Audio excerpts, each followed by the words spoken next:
Sabi nila, kapag nakita mo ang doppelganger ng kaibigan mo, lumayo ka na dahil baka may mangyari sa'yong hindi maganda. Story time!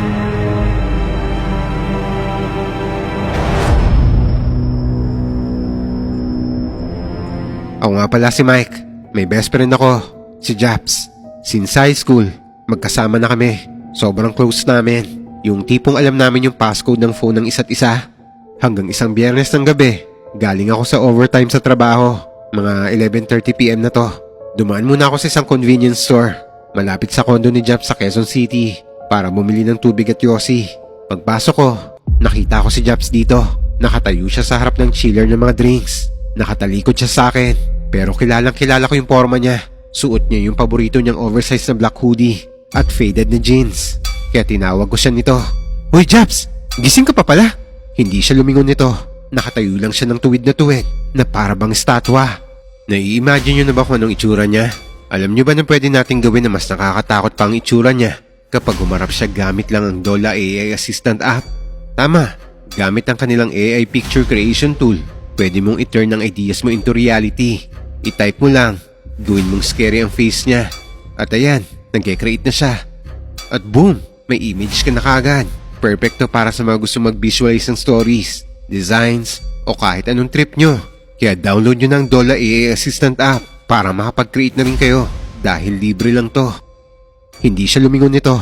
Nakatayo lang siya ng tuwid na para bang estatwa.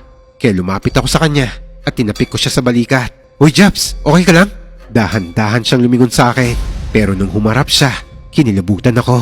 Si Japs naman yung nakita ko pero ibang-iba yung aura niya. Sobrang putla ng mukha niya na parang bond paper. At yung mga mata niya, parang wala ng buhay yon. Nakadilat lang siya sa akin ng malaki. Tapos hindi kumukurap to. Hanggang initian niya ako. Pero hindi normal ng ngiti yun ni Japs. Yung ngiti niya kasi nito, parang sobrang lapad. Parang pilit na pilit. Pero yung mga mata niya malungkot na galit. Hanggang nagsalita siya. Uuwi na ako, Miko. Huwag kang susunod sa akin ha. Tapos bigla siya naglakad palabas ng convenience store. Kinabahan na ako nito. Kasi parang wala siya sa sarili niya. Kaya sinundan ko siya sa labas para tignan kung saan siya pupunta. Paglabas ko, nakita ko siyang naglalakad papunta sa may kalsada. Kaya hinabol ko siya. Nang nakatawid na siya sa kabila at nang patawid na ako, bigla akong hinarang ng 3 batang pulube at nang hihingi ng barya ang mga to. Kuya, penging barya. Teka lang. Pero paghinto ko nito, biglang may dumaan na napakabilis na truck. Sakto sa pagtawid ko sana para sundan si Japs. Pero paglagpas ng truck, wala na siya doon. Wala na akong makita na bakas niya. Dahil nag-alala ko, tinawagan ko kagad yung cellphone niya.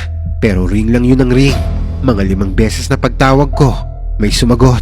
Pero hindi ang best friend kong si Japs, kundi boses ng mama niya na umiiyak. Tita, si Japs po. Nakita ko po kasi siya kanina dito sa may 7-Eleven. Halos ngayon lang eh. Hanggang biglang humagulgol yung mama niya sa akin. Miko, si Japs, wala na siya. Po, anong wala na tita? Kakakausap ko lang sa kanya eh. Kaninang 10 PM pa siya dineklarang dead on arrival, Miko. Naaksidente siya sa motor sa may C5. Nasa morgue na kami ngayon.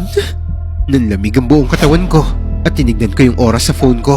Nakita kong 11:45 PM na. Kaya bigla akong napaisip nito. Kung patay na siya ng 10 PM, sino yung kausap ko sa convenience store? At ang pinaka nakakakilabot, nung sinend sa akin ng mama niya yung picture ng bangkay ni Japs, suot niya yung oversized black hoodie at faded jeans so magkausap kami sa loob ng convenience store. Dito ko na napagtanto na hindi si Japs yung sinundan ko, kundi doppelganger niya pala. Kaya pala sinabi niyang wag ko siyang susundan. Kasi kung hindi ako naharang ng mga batang nanlilimos, baka parehas na kaming wala na ngayon. Kaya kayo, suriin niyo maigi ang mga nakikita niyo. Kasi baka doppelganger na pala yan ang kakilala niyo at isama niya kayo.